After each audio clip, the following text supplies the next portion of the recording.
मैं तुमसे प्यार करने लगा हूं। शादी करोगे मुझसे?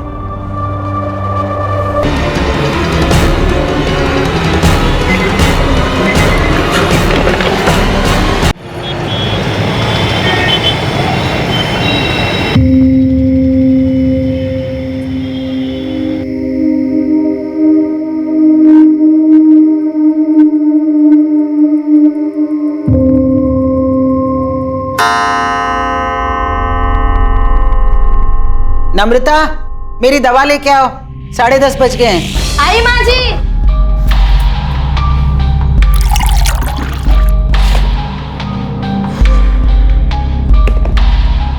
आज दवा देने में फिर देर कर दी।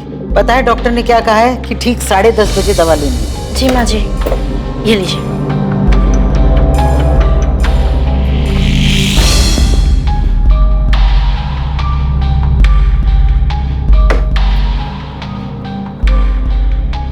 इतनी रात को कहाँ जा रही है रचना? घूमने जा रही हूँ माँ जी। बाय दीदी। समीर, समीर जल्दी चलो, देर हो रही है। समीर भैया, आप इतनी रात को कहाँ जा रहे हो घूमने? आप ही की बहन को सैर कराने ले जा रहा हूँ भाभी। हाँ हाँ ठीक है, और मैं फिर से बोल रही हूँ, समीर के सामने कुछ भी मत बोलना। हाँ, रखती हूँ। क्या बात है, बड़े खुश लग रहे हो? किससे बात कर रहे थे? अरे क्लाइंट से मीटिंग की बात चल रही थी काफी टाइम से, आखिरकार मान ही गया। क्या बात कर रहे हो, रचना मान गई? फिर से वही बात, तो मुझ पर शक क्यों करते हो कल्पना? तुम इतना झूठ क्यों बोलते कपिल? अच्छा तुमसे बातें नहीं करनी, बाहर में जा दूं।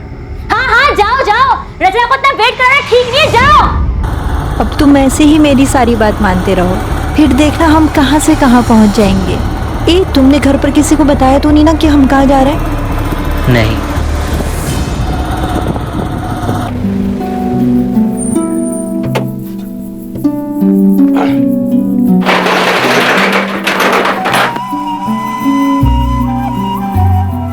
समीर,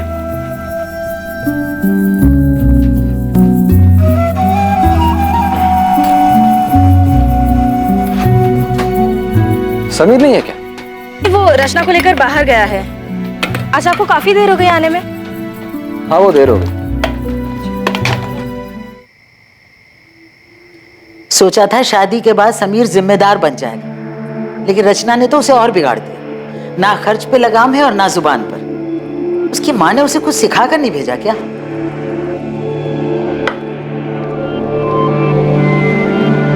माँ बस भी करो।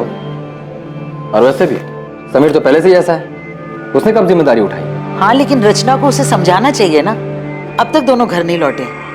मैंने बेटा, उसका वो दोस्त है ना मनु, उसे फोन कर, उससे पूछ, कुछ पता तो लगे दोनों कहाँ गए हैं। अब इतनी रात को क्या फोन करूं माँ? और ये कोई नई बात तो है नहीं, आ जाएंगे वो। दोनों के फोन बंद आ रहे हैं, तू पता कर, वरना मुझे नींद नहीं आएगी।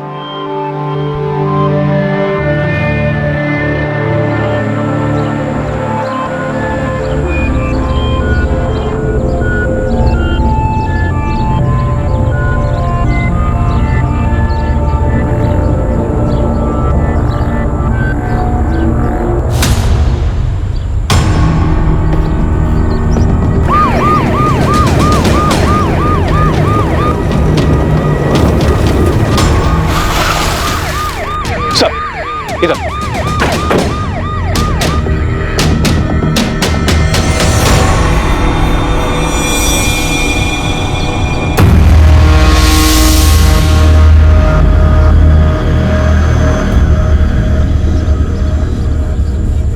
सर, जेब में ना वॉलेट है ना कोई आईडी प्रूफ, फोन भी नहीं।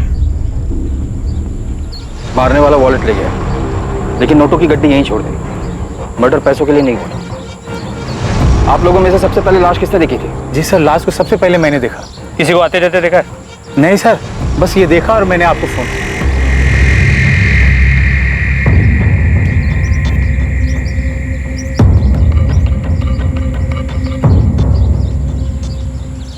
कपड़े फटे हुए, शायद रेप हुआ है। सर आसपास कोई मोबाइल या पर्स नहीं मिला। कपड़ों से अच्छे घर की लड़की लगती है, पर शादीशुदा है, गले में मंगलसूत्र है। एक शादीशुदा औरत अकेले यहाँ क्या कर रही थी? तो हो सकता है वो यहाँ किसी और के साथ आई हो, उसी ने इसे मारा हो।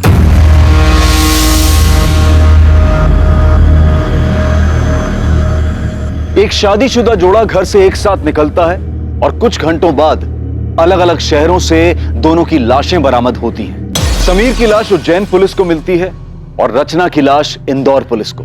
और दोनों जगहों की पुलिस को एक दूसरे के मर्डर केस के बारे में कोई खबर नहीं थी। इस जोड़े की हत्या के पीछे क्या मकसद था? रफ्तार से आगे बढ़ रही इनकी जिंदगी पर मौत की लगाम आखिर किसने और क्यों लगाई थी?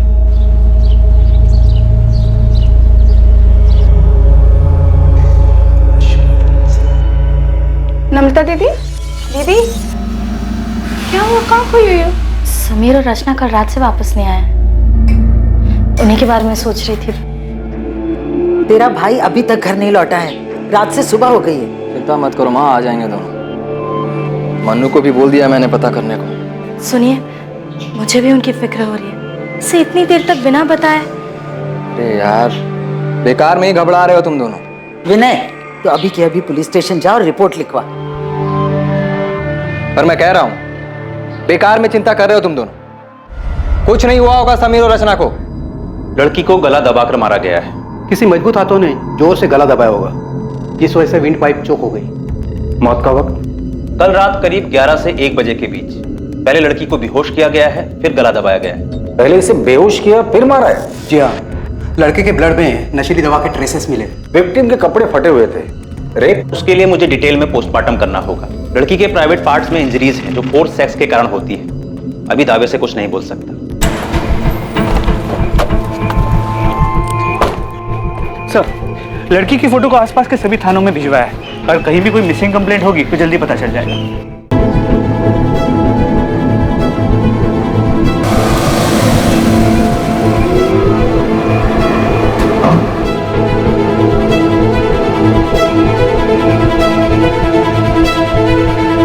पृथ्वी बेटा, आज शाम को तैयार है। शर्मा जी अपनी पत्नी और बेटी अदिति के साथ हमारे घर आ रहे हैं। मुझे शादी नहीं करनी। को पता नहीं ये बात कब समझ आएगी। देख बेटा, उस बात को 8 महीने बीत चुके हैं। अब आप ये शादी की बात छोड़ेगी या मैं घर छोड़ दूं?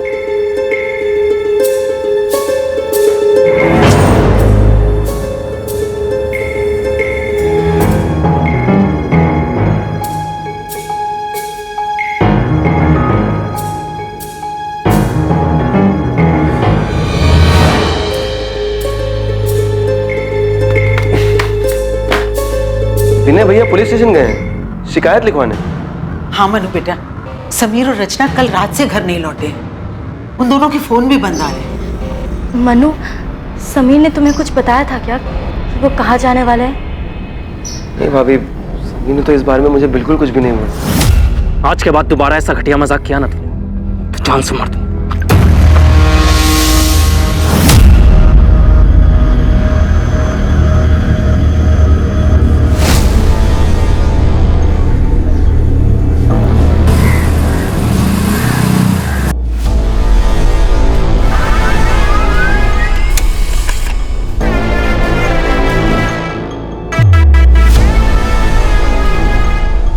उज्जैन पुलिस को इसकी लाश भी 18 सितंबर को मिली। जी सर, इस लड़के की भी कोई आइडेंटिफिकेशन नहीं मिली। लेकिन हैरानी की बात यह है कि मौत का वक्त और मारने का तरीका बिल्कुल सेम है। हमें जिस लड़की की लाश मिली थी उस केस के डिटेल्स इस केस के डिटेल्स से काफी मैच करते हैं। उज्जैन के माधव चौक पुलिस स्टेशन के पीएसआई अनिरुद्ध से मेरी बात हुई। तुमने जिस लड़की की फोटो डिटेल्स भेजी है उसे पढ़ते ही मुझे लगा कि शायद ये दोनों विक्टिम्स कनेक्टेड हैं। क्या ये दोनों विक्टिम्स उज्जैन के हैं? ये तो पता नहीं कि उज्जैन से इंदौर से, लेकिन पोस्टमार्टम रिपोर्ट के हिसाब से लड़के की भी मौत 17 सितंबर की रात की 11 से 1 के बीच हुई। पहले नशीली दवा देकर बेहोश किया गया और फिर गला घोटकर मार दिया गया। प्रशांत, इस लड़के की फोटो इंदौर के सभी पुलिस स्टेशन में सर्कुलेट कर दो और खबरियों को काम पर लगा दो। पता तो चले ये दोनों विक्टिम एक दूसरे से कनेक्टेड है भी या नहीं। पुलिस और खबरियों ने इंदौर और उज्जैन में जगह जगह दोनों विक्टिम्स के बारे में पूछताछ की और जल्द ही उन्हें पता चल गया कि वो दोनों विक्टिम्स समीर शुक्ला और रचना शुक्ला थे।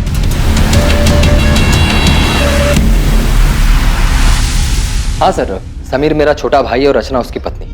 सर, कुछ खबर मिली उनकी? वो लोग 2 दिन से घर नहीं आए। ढूंढेंगे कैसे? आप लोगों ने उनकी मिसिंग कंप्लेंट भी नहीं लिखवाई।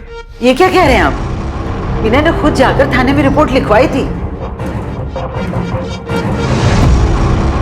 माँ, मुझे लगा कि थोड़ा रुक जाता हूँ, शायद वो दोनों अपने आप ही वापस आ जाएं। तूने मुझसे झूठ क्यों बोला? सर, समीर और रचना अब कहाँ हैं? हमें उन दोनों की डेड बॉडीज मिली। क्या? क्या? Sameer, Sameer,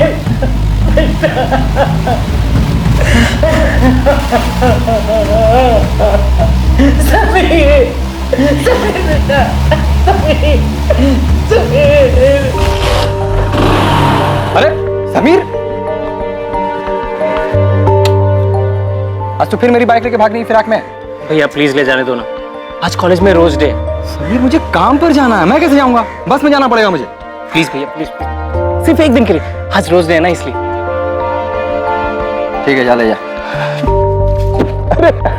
thank you so much. Vinay कुछ पूछा है मैंने तुम्हें, सुन रहे हो तुम? सॉरी सर, आप कुछ कह रहे थे? हमारे भाई समीर की किसी के साथ दुश्मनी थी? नहीं। रचना का किसी के साथ झगड़ा हुआ था? क्योंकि मारने से पहले उसके साथ जबरदस्ती की गई, शायद रही। कुछ बता सकते हो कि ऐसा कौन कर सकता है?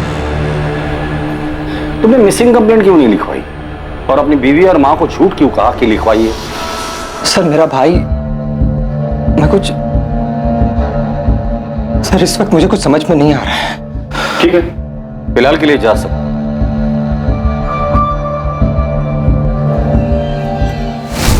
ये विनय वाकई में इतना प्यार करता था या एक्टिंग कर रहे हैं? ये समीर और रचना, इनका कत्ल एक ही तरीके से हुआ है, लेकिन इनकी डेड बॉडीज हमें अलग अलग शहरों में मिली। सर ये सब कुछ पूरे प्लानिंग से किया गया है और शायद एक से ज्यादा लोग शामिल हैं। तो शुक्ला परिवार के भाइयों के बीच रिश्ता कैसा था ये पता करो, क्योंकि अक्सर जब रिश्तों में लाइन क्रॉस होती है ना, न्यूज़पेपर की हेडलाइन बन जाती है।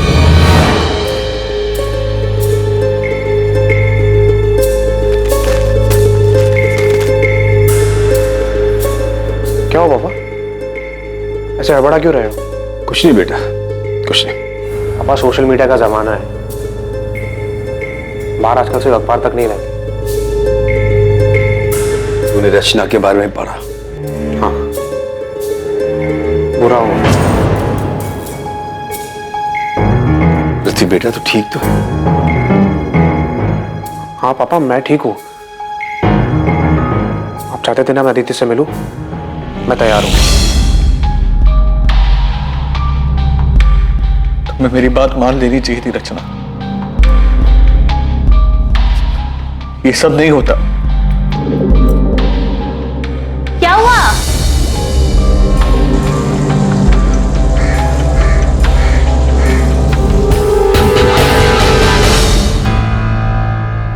रचना, मेरी मेहंदी का रंग कितना अच्छा आया है ना, देख।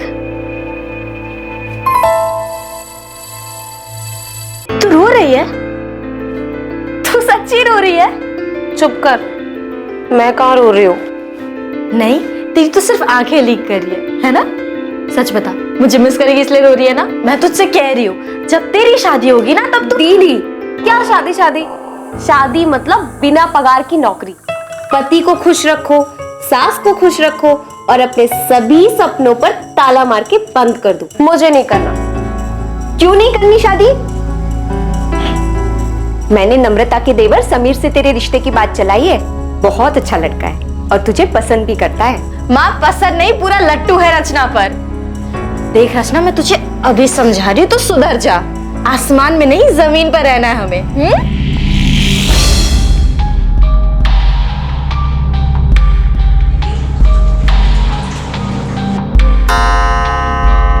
माँ जी, आपकी दवाई का वक्त हो गया।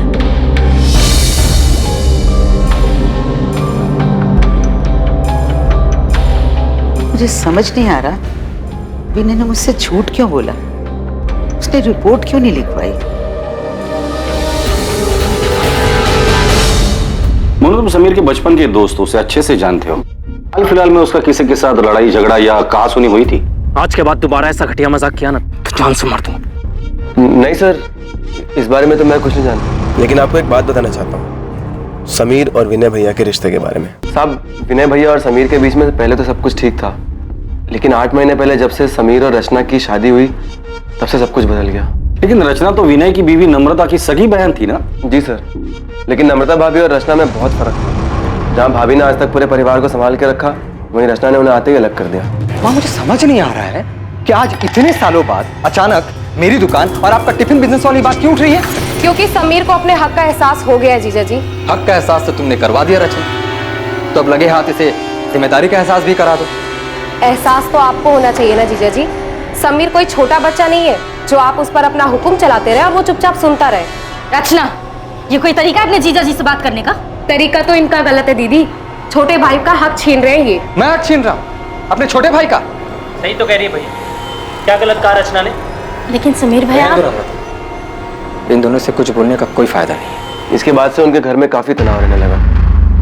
आपने खाना नहीं खाया तो दूध तो पी लीजिए। उन्होंने कुछ कहा क्या तुमसे? विनय ने मुझसे झूठ क्यों बोला? उसने रिपोर्ट क्यों नहीं लिखवाई? नहीं,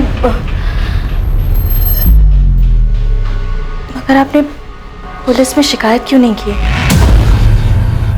तुम मुझ पे शक कर रही हो? विनय देखिए, मैं आपका दर्द समझती हूँ। मैं भी रचना से उतना ही प्यार करती थी जितना आप समीर से। सर ये समीर के कॉल रिकॉर्ड बिल्कुल क्लीन है, लेकिन सर रचना के कॉल रिकॉर्ड्स में ये एक नंबर है जिससे बार बार कॉल्स आते हैं। सर ये नंबर किसी कपिल चौकसी के नाम पे रजिस्टर्ड है। सर फिलहाल ये नंबर स्विच ऑफ है, लेकिन हमें कपिल चौकसी का एड्रेस मिल गया। और ये नंबर जिस पर रचना की आखिरी बार बात हुई थी, ये किसका है? और मैं फिर से बोल रही हूँ, समीर के सामने कुछ भी मत बोलना। सर ये नंबर किसी हरीश अय्यर के नाम पे रजिस्टर्ड है। फिलहाल ये नंबर स्विच ऑफ है, पर इसका एड्रेस फेक है। इस कपिल चौकसी को उठाकर लेकर आ और हरीश अय्यर के बारे में पता करो।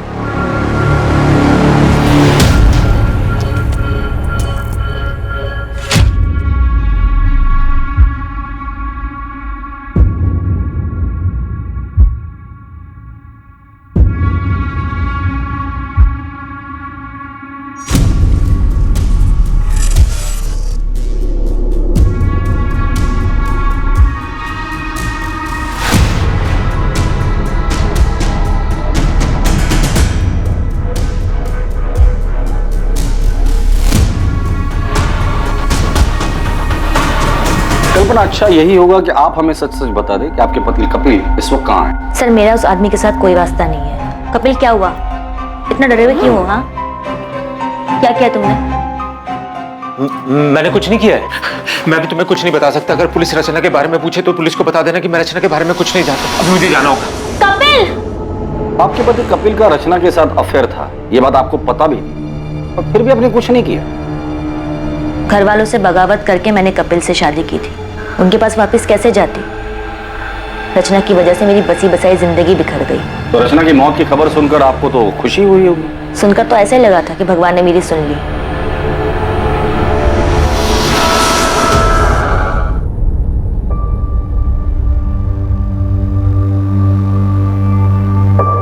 मैं तुमसे प्यार करने लगा हूँ। शादी करोगे मुझसे?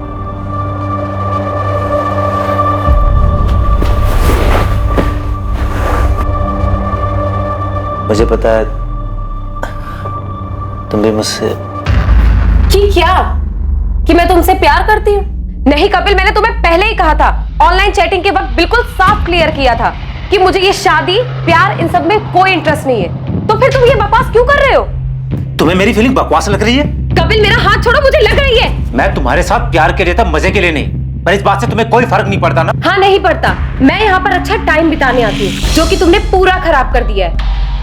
कपिल चौकसी अफेयर? आप ये क्या कह रहे हैं? आप किसी हरीश अय्यर को जानती हैं? रचना के मर्डर से पहले आखिरी बार उसने इसी से बात की। मैं किसी हरीश अय्यर को नहीं जानती। कौन है ये? क्या इसका भी रचना के साथ अफेयर? आपके पति विनय कहाँ है? आपको जो कुछ पूछना आप पूछ सकते हैं सर।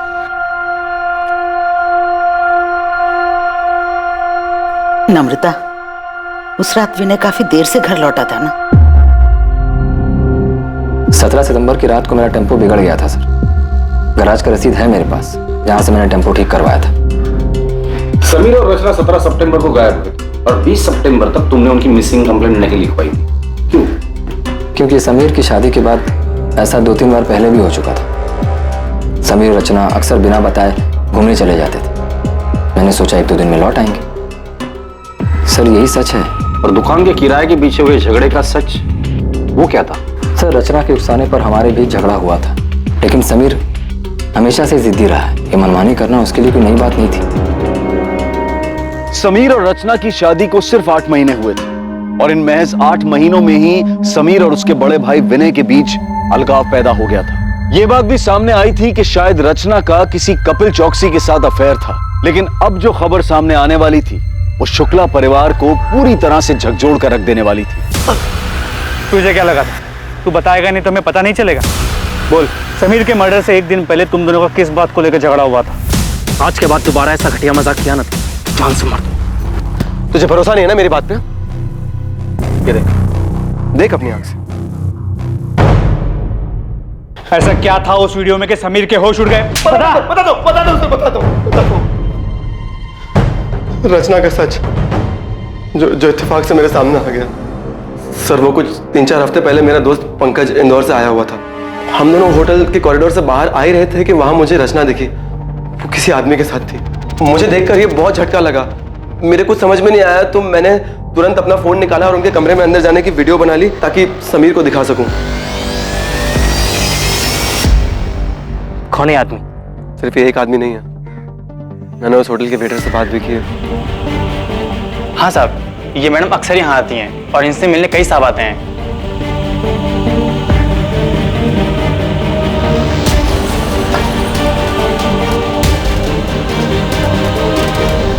मुझे काफी दिन तक समीर को सच बताने की हिम्मत ही नहीं हुई, लेकिन फिर मैंने सोचा कि उसे सच बताना भी जरूरी है, तो मैंने उसे 16 सितंबर को सब सच बता दिया। अगले दिन पता चला कि रचना और समीर दोनों गायब हैं और फिर उनकी लाश मिली।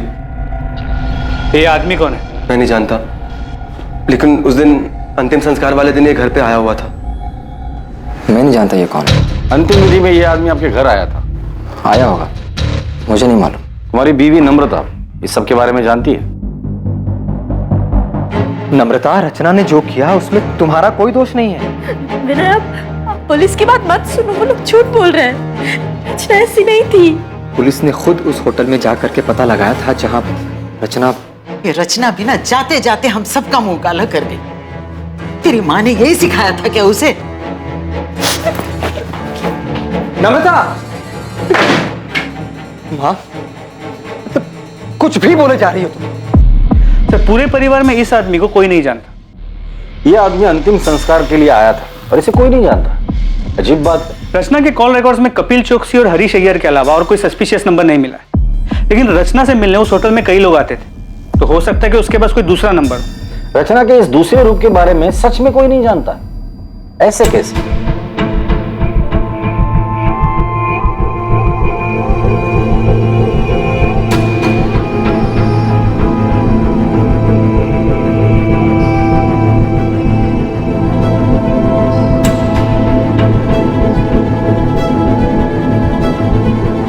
रचना की जिंदगी का सच आखिर था क्या, और इस डबल मर्डर के पीछे कौन था और उसका मकसद क्या था, और कितने लोगों को रचना का सच पता था? मंगल, हरीश, विनय, कपिल, क्या इतने ही लोग थे जिन्हें रचना ने चोट पहुंचाई थी, या फिर इस लिस्ट में और भी नाम शामिल होने वाले थे? वैसे मुझे पता नहीं था कि तुम हंसते भी हो।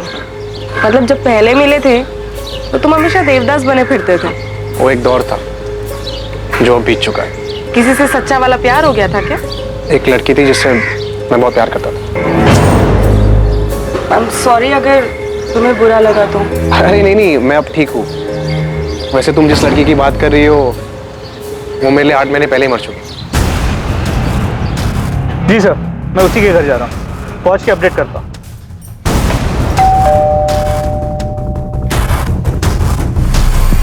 अंदर कमरे में है। बोल। सब मैंने रचना को नहीं मारा। तो फरार क्यों हो गया था तू? मुझे लगा कि सारा शक मेरे ऊपर जाएगा। मैं उससे प्यार करता था सर, मैं उसको क्यों मारूंगा? अच्छा आशिक है रे तू। जब तुझे पता चला कि तेरे माशूका के और भी आशिक है तो तूने उसे और उसके पति दोनों को मार डाला। सर, मुझे इसके बारे में कुछ नहीं पता है सर। मैं तो उससे शादी करना चाहता था, वो भी राजी थी सर। शादी करोगे मुझसे? नहीं कपिल, मुझे ये शादी प्यार इन सब में कोई इंटरेस्ट नहीं है। ये कौन है? इसे जानते हैं? इसका नाम क्या है? हरीश अय्यर। कितनी देर कपिल? 10 मिनट से तुम्हारा वेट कर रही हूँ, जल्दी आओ। रचना, तुम यहाँ धूप में क्यों खड़ी हो? तुम्हें गर्मी लग रही होगी। मंगल, तुम यहाँ? तुम एक हफ्ते से मेरा फोन क्यों नहीं उठा रही? वो मैं कॉल करने ही वाली थी तुम्हें। मुझे लगा ही, इसीलिए मैं नया फोन लेने निकला था। वो पुराना फोन मैंने तोड़ दिया ना, वो यहाँ मार के। क्यों? वो तुम फोन नहीं उठा रही थी तो गुस्सा आ गया, गुस्से में मैंने यहाँ मार मार के तोड़ दिया फोन। बस 2 मिनट रुक जाओ प्लीज। हाँ रचना,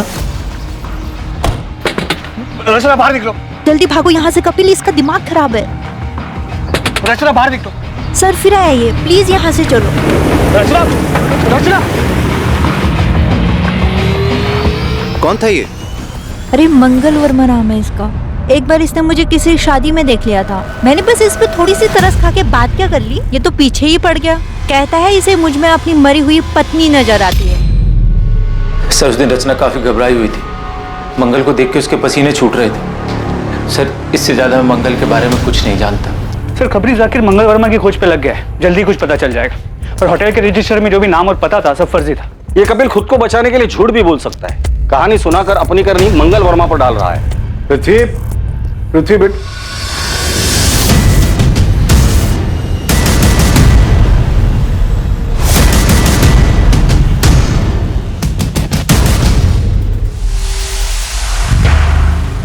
मुझे लगा तू रचना को भूल चुका। भूल चुका हूं मैं पापा, शायद वो ऐसे ही खुल गया होगा। कुछ काम था आपको? मैं तो यहाँ आदित्य के साथ तेरी शादी की बात करने आया था। और तुम? और मुझे अदिति पसंद नहीं आई, मैं शादी नहीं कर सकता उसके साथ। साहब ये मंगल वर्मा है ना साहब, ये बलबीर नगर में रहता है, नियति अपार्टमेंट्स करके बिल्डिंग है, वहीं रहता है।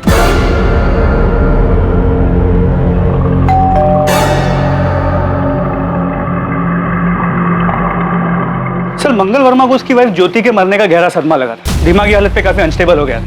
इनफैक्ट काफी टाइम तक वो अस्पताल में था जहाँ पे उसका ट्रीटमेंट चल रहा था। अभी 1 साल पहले हॉस्पिटल से डिस्चार्ज हुआ है। उसके डॉक्टर ने बताया कि कभी कभी वो आपे से बाहर हो जाता है, काफी वायलेंट हो जाता है, लेकिन किसी भी पुलिस स्टेशन में उसकी कोई वायलेंट या क्रिमिनल हिस्ट्री नहीं मिली। तुम रचना से कैसे मिले? उसे पहली बार मैंने एक शादी में देखा था। उसे देखकर ऐसा लगा कि उसके रूप में मेरी ज्योति वापस आ गई,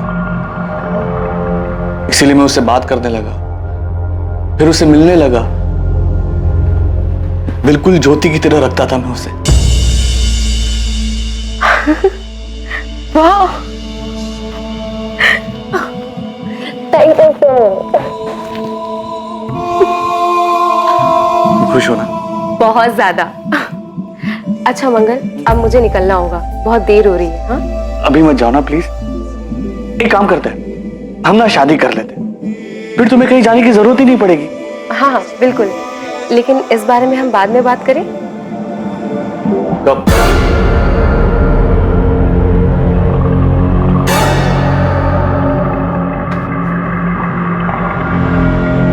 पिछले 1 महीने से तुम यही बात की। क्या प्रॉब्लम क्या है? तुम्हारे जिंदगी में कोई और है?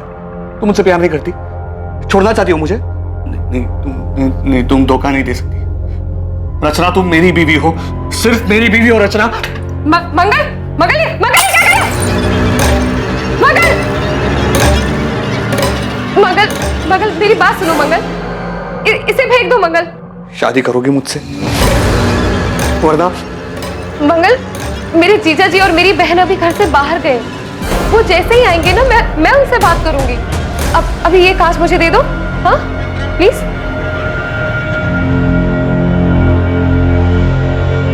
उस दिन के बाद मेरी रचना से कोई बात ही नहीं हुई। बहुत फोन किए मैंने उसे, लेकिन इसने उठाया ही नहीं। रचना के साथ कौन से नंबर पर बात होती थी तुम्हारी?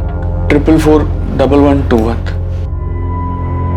रचना ने बेवकूफ बनाया तुम्हें। तुम यहाँ उसे महंगे महंगे तोहफे देते रहे और वो वहां तुम्हारे साथ साथ 4 और लोगों को भी घुमा रही थी।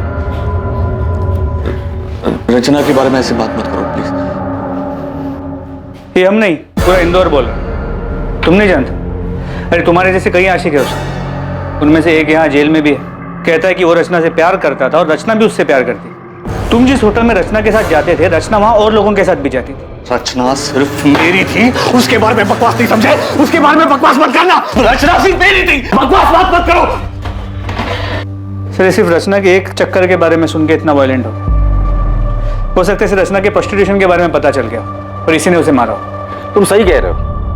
मंगल रचना से जिस नंबर पर बात करता था उस नंबर का सीडीआर निकलवाओ। उसमें रचना के और भी क्लाइंट्स के नंबर होंगे, उनसे बात करो, उनका बैकग्राउंड चेक करो।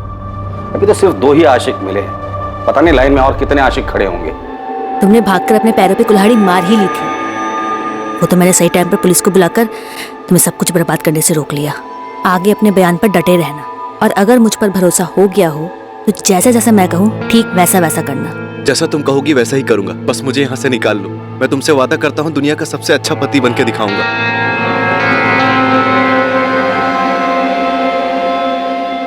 तीर निशाने पे लगा, वो बहुत डरा हुआ है। कह रहा जैसा मैं कहूंगी वैसा ही करेगा। हाँ ओके, शायद रचना की मौत मेरी जिंदगी बना दे। साहब, कोई बाइक पसंद आई? ऐसी फटीचर बाइक लेने से मैं कोई साइकिल ले लूंगा। कोई अच्छी है तो बता। अरे साहब, एकदम नई और ताजा माल आया है साहब, आप इसको देखो एक बार। ये अच्छी है। पेपर्स कब तक बनाएगा? पेपर सब बन जाएंगे, बस आप पसंद करो, मैं नंबर बदल देता हूँ। चल मेरे साथ, तुझे जेल में नया कैदी नंबर दे। बोल। साहब माफ कर दो साहब, हम कसम खाते हैं, हमें उसका नाम नहीं मालूम साहब। हम चोरी गाड़ी जरूर खरीदते लेकिन उनका नाम पता नहीं पूछते हैं साहब। कल तो याद होगी ना तुझे? स्केच आर्टिस्ट को बुला कर इससे स्केच बनवा लेना, और इसे अगर शक्ल याद नहीं होगी ना तो इसकी शक्ल बिगाड़ देना।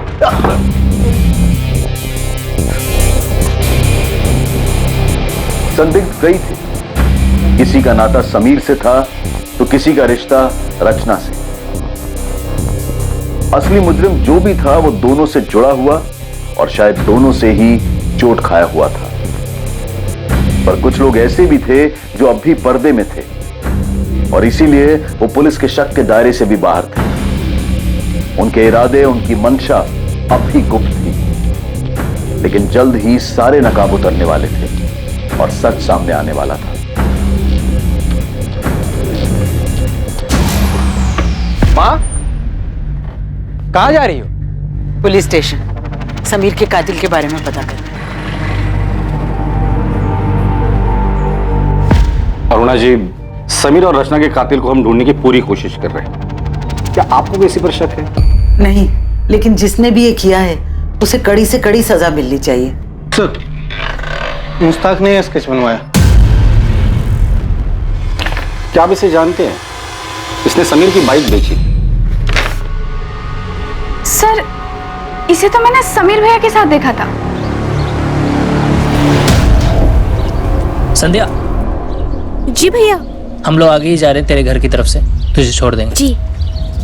ये पृथ्वी भैया हैं, उज्जैन से। नमस्ते। पृथ्वी उज्जैन से? नम्रता और रचना भी उज्जैन से ही हैं। और कुछ याद है इस आदमी के बारे में? थैंक यू भैया। हाँ सर, कार का नंबर नोट कर लीजिए, MPXY0001। सर, नंबर प्लेट के नीचे पृथ्वी की जान जैसा कुछ लिखा था। ये लीजिए वकील साहब, मैंने आपसे कहा था ना कि जो मैं चाहती हूँ वो मैं कपिल से साइन करवा लूंगी। उसने बिना पढ़े बिना देखे इन पेपर्स पे साइन कर दिए। इसमें डिवोर्स पेपर्स के साथ साथ प्रॉपर्टी के पेपर्स भी हैं, जो अब उसने मेरे नाम पे ट्रांसफर कर दिया।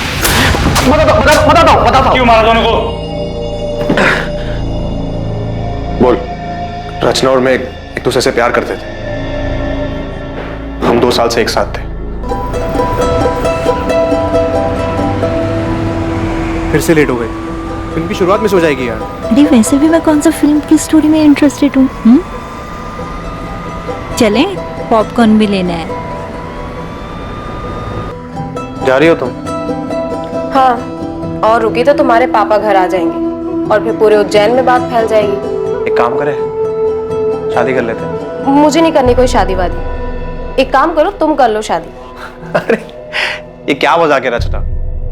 अच्छा सुनो, अगर तुम अभी शादी के लिए तैयार नहीं हो तो मैं राह देखूंगा। मैं राह देखता रहा और रचना ने अचानक अपनी राह बदल ली। तुम किसी और के साथ शादी कर रही हो? हाँ, मैं तुम्हारे लिए इतने सालों से इंतजार कर रहा हूँ और तुम अपनी ही बहन के देवर के साथ शादी कर रही हो। तो तुम्हें इनविटेशन नहीं दिया इसलिए तुम गुस्सा हो? तुम्हारे लिए शादी वगैरह सब मजाक है ना? तो और क्या है, जन्मों जन्म का बंधन। रचना की शादी हो गई, वो जिंदगी में आगे बढ़ गई, लेकिन मैं उसके दिए हुए धोखे में उलझा रहा सर। और इसलिए रचना से बदला लेने के लिए तुम इंदौर आ गए और हरीश अय्यर के फेक आईडी पर एक नया सिम कार्ड खरीद लिया। हाँ सर, मैं उसके बर्बादी की पूरी तैयारी करके आया था।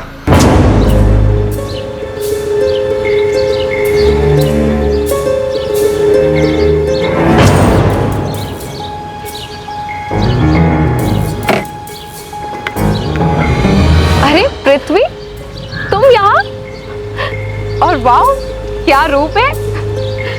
बाय द वे, ये समीर है, मेरे पति। हाय पृथ्वी। समीर, ये पृथ्वी है, मेरा कॉलेज फ्रेंड। मैंने समीर से दोस्ती कर ली। मैंने बताया कि इंदौर में पापा की जमीन है जिसे मैं बेचने आया हूँ। मैंने जमीन का भाव इतना कम बताया कि रचना और समीर दोनों लालच में आ गए। फिर जमीन दिखाने और टोकन देने के बहाने मैंने उनको बुलाया। हाँ, हम लोग निकल रहे हैं। हाँ, और समीर ने पैसे भी ले लिए, लेकिन ध्यान रखना समीर को हमारे बारे में पता नहीं चलना चाहिए। अरे नहीं, तुम चिंता मत करो, मैं कोई भी पुरानी बात नहीं करूंगा। मुझे सिर्फ बिजनेस करना है। हम डिनर करके प्लॉट देखने जाएंगे और फिर डील वहीं पे फाइनल कर देंगे। हाँ हाँ ठीक है, और मैं फिर से बोल रही हूँ, समीर के सामने कुछ भी मत बोलना।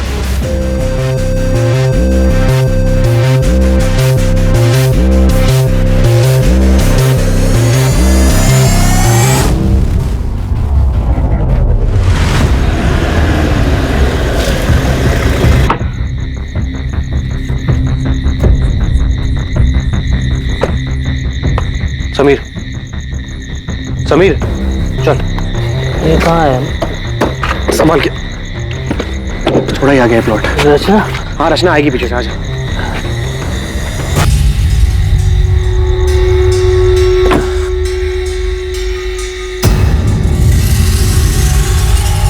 मैंने समीर की लाश वही उज्जैन में छोड़ दी और रचना की लाश मैंने इंदौर में आके फेंक दी। दोनों के फोन मैंने तोड़ के नाले में फेंक दिए और अगले दिन समीर की बाइक धाबे से उठा ली। पृथ्वी, ये सब करके क्या मिला तुझे? मिला सर, बदला मिला।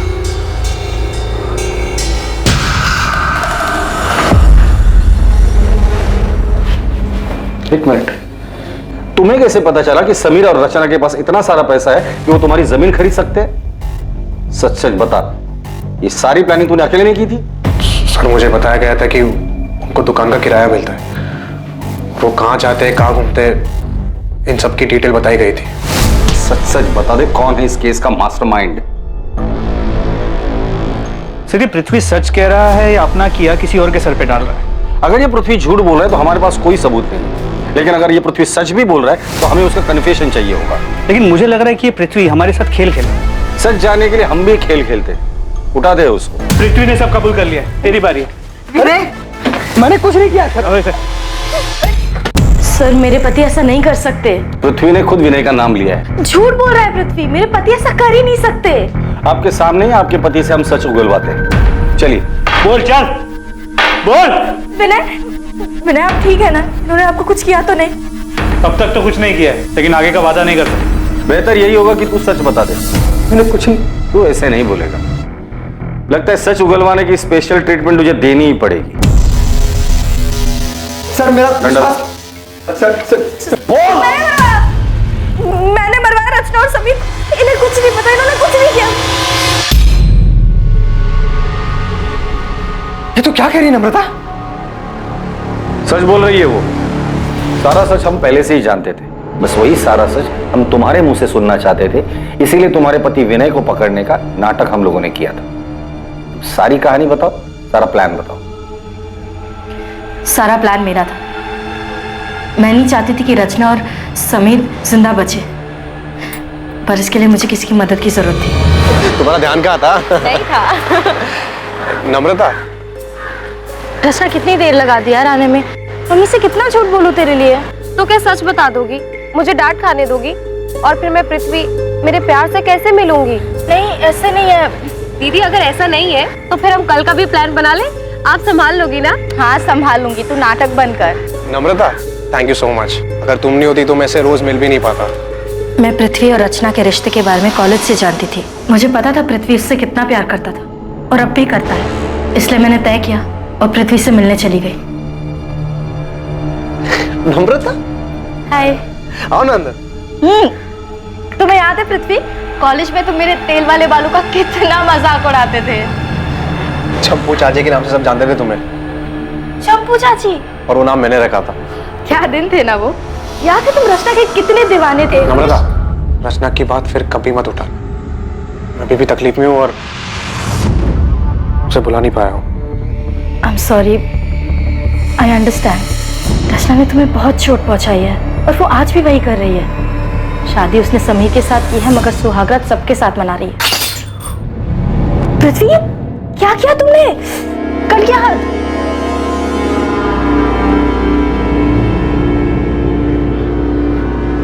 रचना का नाम मेरे सामने कभी मत लेना। बहुत मुश्किल से उसे बोलने की कोशिश कर रहा हूँ। पापा भी चाहते हैं कि मेरी शादी अदिति से हो जाए और वो लड़की भी अच्छी है, बस मेरा मन नहीं कर रहा।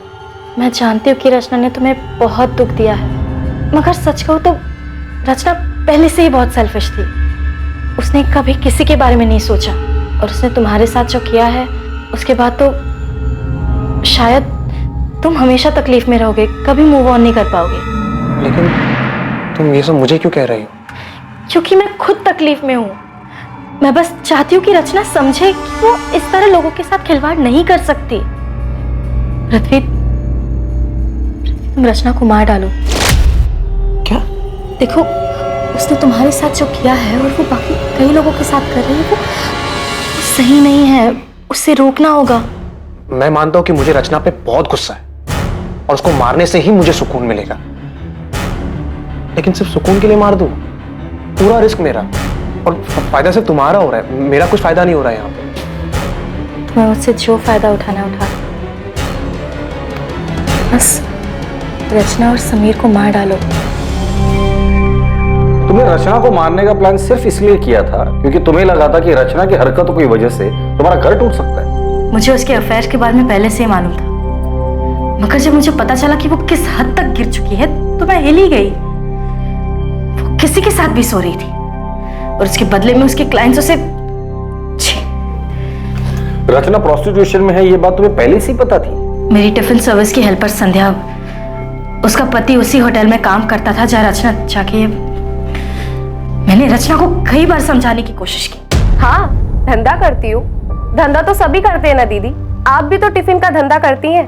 पेट की भूख मिटाती हैं और मैं शरीर की, और इसमें साथ साथ कमाई होती है दीदी, वो अलग। हे भगवान, रचना तो कितनी बेशर्म हो गई है। अगर समीर को पता चला तो, बाकी घर वालों को पता चला तो क्या दीदी, तब की तब देख लेंगे ना।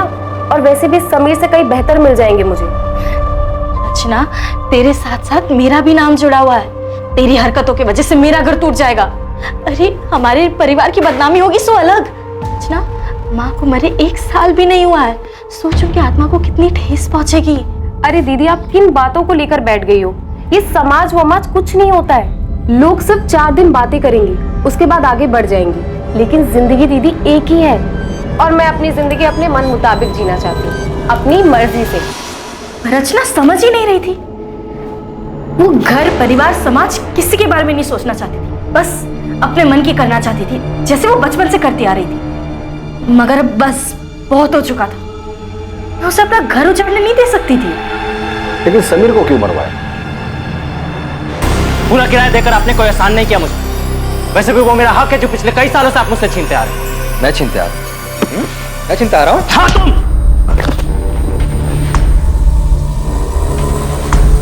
समीर भी रचना जैसा ही था।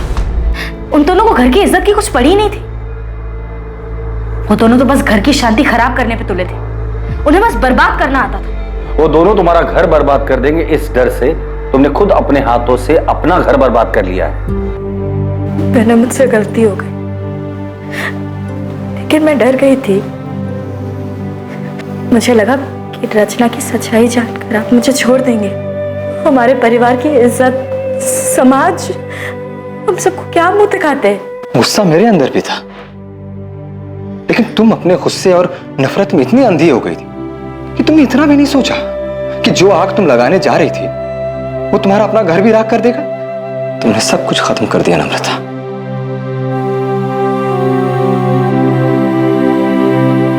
नम्रता शुक्ला और पृथ्वी त्यागी पर आईपीसी की धारा 302 के तहत हत्या के लिए और धारा 120 के तहत साजिश के चार्जेस लगाए गए। पृथ्वी पर बलात्कार के लिए धारा 376 भी लगाई गई है और दोनों इस वक्त न्यायिक हिरासत में हैं। रचना का शादी और समाज की मर्यादाओं की परवाह किए बिना बेलगाम जीना नम्रता को मंजूर नहीं था। नम्रता को जो डर था उसके लिए वो अपने पति से बात कर सकती थी। कई बार गलत ख्याल हम पर हावी हो जाता है, लेकिन किसी अपने से, किसी करीबी से बात करने से हम वो गलत कदम उठाने से बच सकते हैं। कुछ भी करने से पहले ये जरूर सोचें कि उसका आप पर और आपके परिवार वालों पर क्या असर होगा। अब मैं अनूप सोनी आपसे विदा लेता हूं, फिर मुलाकात होगी एक नए केस के साथ। देखते रहें क्राइम पेट्रोल सतर्क, और याद रखें क्राइम और आपके बीच में सिर्फ इतना फर्क है कि आप कितने सतर्क हैं। सतर्क रहें, सुरक्षित रहें। जय हिंद।